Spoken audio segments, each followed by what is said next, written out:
បងបាទឃើញបងតំណាងឲ្យខាងក្រុមហ៊ុនណាបាទបងបាទជូតពរឆ្នាំថ្មីដល់បងអញ្ចឹងហើយក៏មានជាប់កដោតិចតួចដើម្បីជាយើងអតិថិជនហើយនឹងការយើងដូរអញ្ចឹងណាបងបាទបាទគុណស្រុកហ្នឹងបាទខ្ញុំបាទឈ្មោះទីពីវក៏ថ្ងៃរស់នៅក្នុងខេត្តព្រៃវែងស្រុកពោធិ៍រៀងឃុំព្រៃកន្លងខ្ញុំចោះធ្វើស្រែហ្នឹងមានវគ្គខ្លះធ្វើពូជណាំបងខ្លះជួនកាល OM 5451ពីមុនមកខ្ញុំអត់ធ្លាប់ប្រើតកូយន្តធម្មតាបើយើងប្រើម៉ាស៊ីនក្រុមហ៊ុនប៉ុនបងមកវាល្អដែរបាទបងពាក់ព័ន្ធនឹងទិញម៉ាស៊ីនហូជីកូនេះគឺខាងក្រុមហ៊ុនខ្ញុំទេខាងមេតកែខ្ញុំខ្ញុំគ្រាន់តែអ្នកតំណាងឲ្យឈួរមើលចាំធ្វើការនៅឲ្យគាត់បាទហើយគាត់ទិញមកដាក់នៅកន្លែងធ្វើការហ្នឹងពាក់ព័ន្ធម៉ាស៊ីនជួនកាលវាខូចតែពីអាខូចវាភាគតិចទេជួលបានបាទវាមើលទៅវាអត់អីទេបងវាទិញមកវាស្រួលប្រើដែរបងវាកាត់បន្ថយបាទកាត់ថយប្រើមនុស្សហើយពេលយើងចោះច្រូតទៅយើងអាចដឹកបានអីបានតែថ្ងៃហ្នឹងខ្ញុំធ្វើក្នុងមួយវគ្គប្រហែលជា25ទៅ27ហាត់បងសិនហូជីកូនេះយើងប្រើទៅវាតាមតម្រូវយើងចង់បានយើងឲ្យស៊ីជ្រៅចង់ស៊ីរាក់បាទយើងអាចចង់បានប៉ុន្មានយើងអាចស្រីតាមប៉ុណ្្នឹងបានអញ្ចឹងណាបង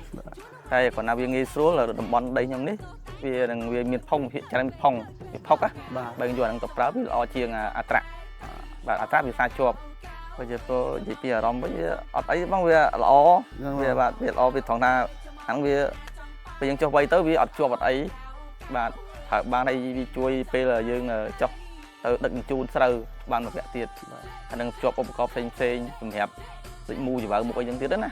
ពេលដែលជួបបញ្ហាខ្ញុំអាចតាក់ទងមួយក្រុមហ៊ុនបាទគាត់ឲ្យផ្ដល់សេវាឲ្យលឿនទាន់ចិត្តក្រុមហ៊ុនហូជីកូចូលចិត្តទុកដាក់ទៅបងគាត់រក្សាទេពីរបៀបការប្រើប្រាស់ម៉ាស៊ីននឹង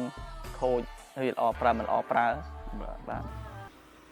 អោកៅអើយចាំមកពីណាចង់បែតៃអូណាកៅអើយចាំមកពីណាចង់បែតៃអោកៅអើយចាំមកពីណាចង់បែតៃអូណាកៅអើយចាំមកពីណាចង់បែតៃជូនកដោឆ្នាំថ្មីជូនបងអញ្ចឹងបាទបងប្អូនតំណាងឲ្យក្រុមហ៊ុនហូជីកូដើម្បីមកចុះមកផ្ទាល់អញ្ចឹងជូនពរឆ្នាំថ្មីសុខសប្បាយទាំងអស់គ្នាណាបងបាទបងបាទអញ្ចឹងបាទខ្ញុំឈ្មោះចាន់រតនៈនៅភូមិប្រមោដុំឃុំស្វាល់អញ្ជើញស្រុកបញ្ចៃមេខេត្តព្រៃវែងបានទិញលទ្ធផលហូជីកូពីក្រុមហ៊ុនបាទជិត1ឆ្នាំធ្វើស្រែខ្លួនឯងខ្លះ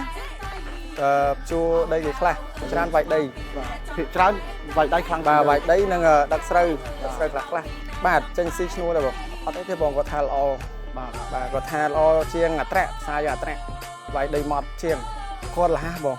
គាត់យើងជួបបញ្ហាអីទីតូចអីគាត់មកទាន់ចិត្តអញ្ចឹងហើយ